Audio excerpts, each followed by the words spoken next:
When I finished high school and was in college, I had made a bad choice, and I ended up going to prison, and I was sentenced to 80 years, and and Woo.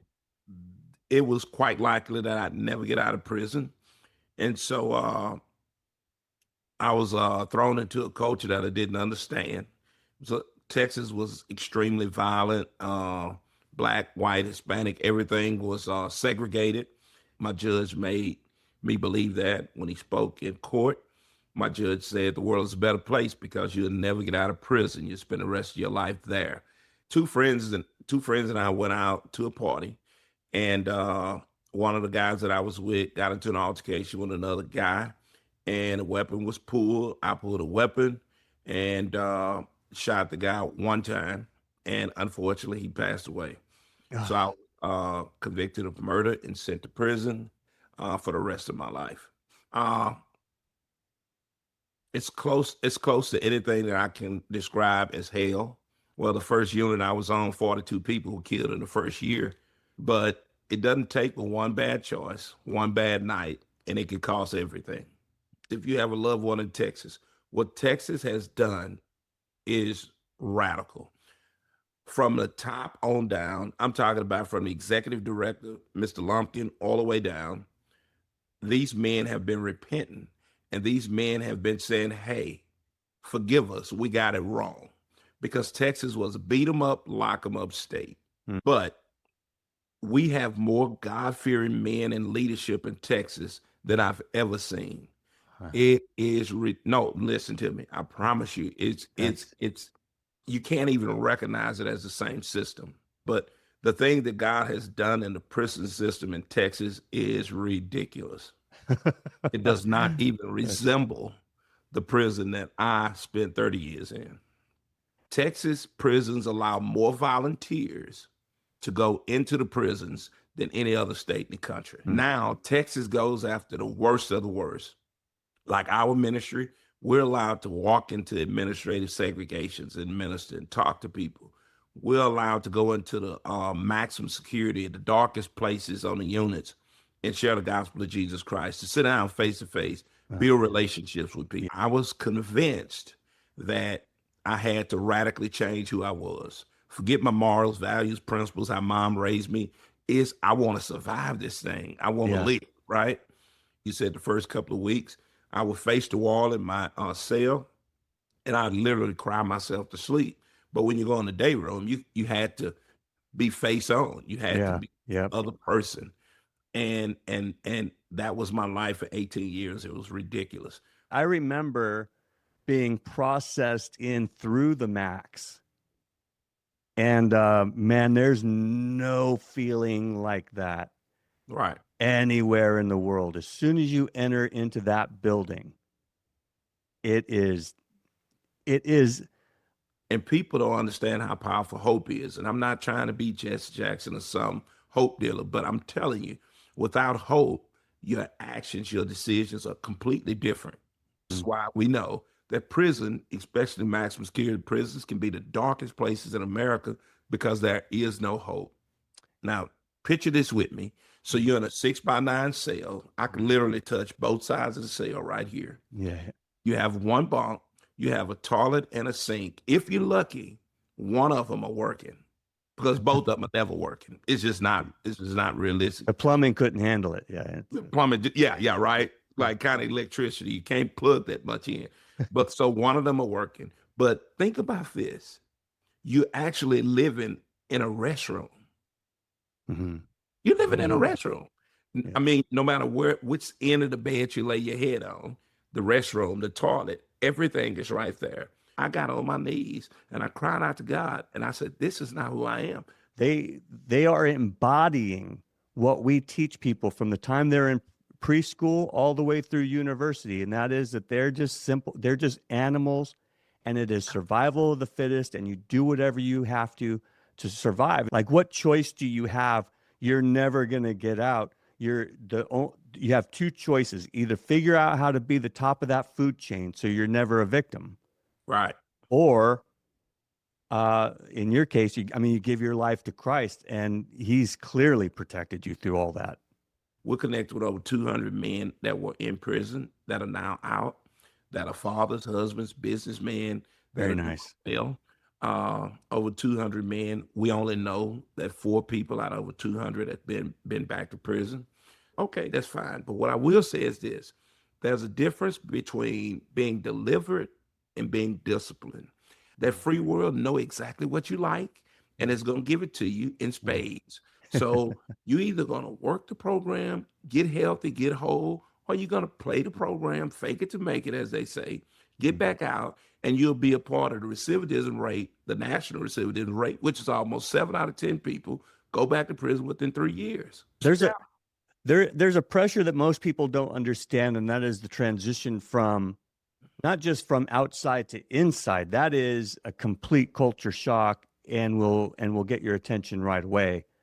And under those pressures, under any pressure, it seems as though under any pressure, we are going to default to our old behaviors.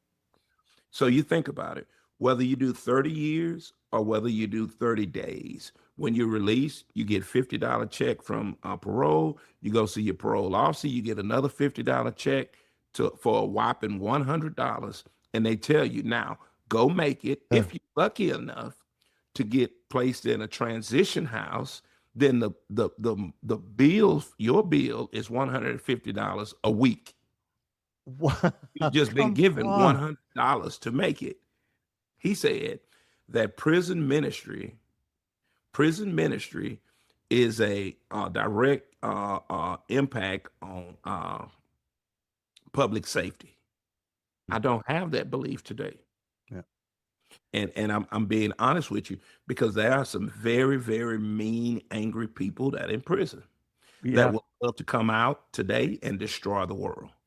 I have a wife, and shame on us if we think that we could sit in our office and come up with this beautiful little software program that's going to rewire and change that person. Yeah. At 9 years old, he was introduced to drugs.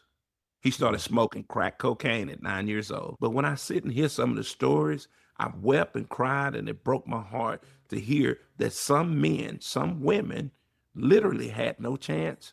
So I actually so I started a small business. I have a mobile axe throwing company, and that provides some income for my family. We pull up and we do wedding. You'd be surprised. We do weddings, we do corporate events, we do birthday parties, we do graduations.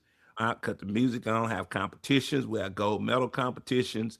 I got the WWE belts, so bragging rights. They taking pictures on the podium. It's just a lot of fun, man. A lot of fun. We just added men summits or men conference because we're learning that the leaders in the prison, they have great responsibility to pour into people, but nobody's pouring into them. But we want to care for the leaders. We want to pour into these men that are pouring into other people. You need an encounter with Christ. I can introduce you to him, but I don't care what you're going through. If you surrender to Christ, there's nothing insurmountable. It's nothing bigger than God. I've seen people get denials today, and next week they're going home. I've just seen the miraculous of God on different people in their lives. Yeah. But everybody's story is different.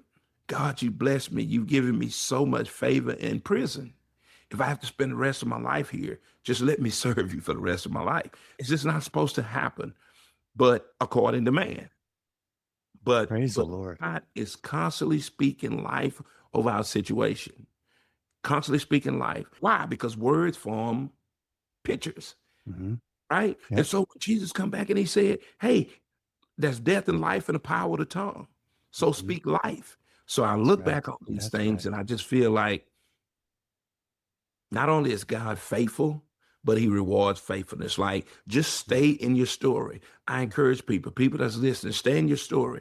We can't look at John or Billy Bob's story and think it's going to happen like that. No, it doesn't matter if your situation is just like theirs. Everybody's story is different. We have to stay in our story and keep going. So, not the best career, but people have an opportunity, a shot at life. When if you've been incarcerated for 30 years, 20 years, 10 years, I mean, if you've been incarcerated for any length of time at all, and you're just trying to come out, that is the primary one of the first things people are thinking about is, what am I going to do for work? How am I going to Yeah. get on my feet? How am I going to survive? You start writing letters to maybe old bosses going, "Hey man, I'm on my way out. I'm going to hit the streets in, a few months. Do you have any work?" You know what I'm saying? Like good defense shouldn't just be for people who have money. I'm just saying Oh over yeah. over a 33-month sentence. Like Yeah. like that's dumb. We don't want them to just survive. We want them to thrive, even through incarceration. But I married my wife while I was incarcerated. Okay. The percentage is only 2% marriages last that start while in prison. A lot of people don't know it, but that's one of the highest divorce rates in America. Right. So me and my wife, we were like, we want to be one of the 2%. So we have one on the outside. So when they come Nice. home, we set them up for 4 days and we go into that with them and we just love on them. That's our end game. Yeah. We want to get 40 acres. We want to put 50 to 75 apartment units on it. We want single. People been in prison. They already had a celly. We don't want two man. We want Right. one bedroom, studio type efficiencies. We want to build a weight room. We want to build a basketball court. We want to put a swimming pool, and we want to get a computer room. Everything's online now. So Yeah. what happens with a person's been locked up all that time? He don't know how to do a resume. He don't know how to get online and do all this stuff. I'm Yeah. still in. I got a iMac Pro in front of me right now, and I don't know how to work over half of it. And I on 6 years. So I'm just saying. So we want Yeah. to educate people, but I just feel like when a guy or a lady comes home from prison, they need to lock in and focus on getting healthy themselves. We don't want them to go into a rat hole. We want them to go into a community, a place that they could get, that they not only could survive but could thrive in. We're Yeah. going to raise the money and we're going to make it happen. We believe God is going to make it happen, and that's going to be a city for God. It's going to be beautiful. If they want to partner with us through prayer, we're definitely looking for people to pray for us and to keep us lifted up because we're on the front lines. But we never ever want people to partner with us if they don't feel led by God, because the only success we could ever experience, it has to be God driven.